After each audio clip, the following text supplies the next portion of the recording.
जे 28 तारीख खोर्डी गावात घडलेल्या घटनामध्ये कालच्या दिवशी FIR दाखल झालेले होते. FIR मध्ये पोस्कोचा कलम, त्याच्यानंतर मोलेस्टेशन, त्याच्यानंतर ITI रायटिंग ही सर्व कलमं FIR मध्ये दाखल करण्यात आलेलं आहे.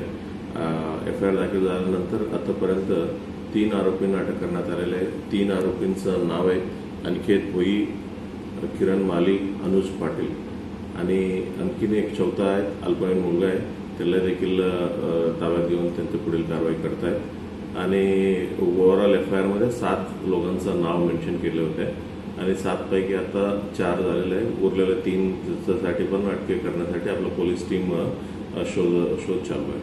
अनिकेत भोई जो आहे त्याच्यावरती याअगोदर काही गुन्हे दाखल आहेत असंही समजतं आणि नेमकं काय आहे?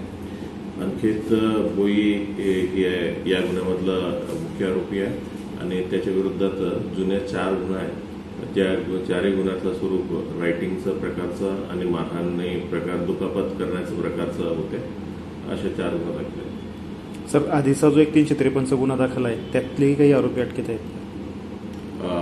त्याच्यातले पण जे आरोपी मेन्शन्ड आहेत त्यांना देखील म्हणजे आम्ही पोलिसांचा कारवाई करण्यात आलेला आहे. सर, या अनिकेत भोई व्यतिरिक्त अन्य लोकांची पण काही गुन्हेगारी पार्श्वभूमी आहे, जसे याच्यावर 4 गुन्हे अगोदरचे?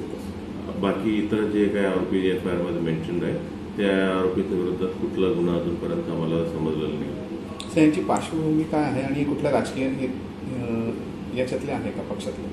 मी कॉमेंट नाही करत.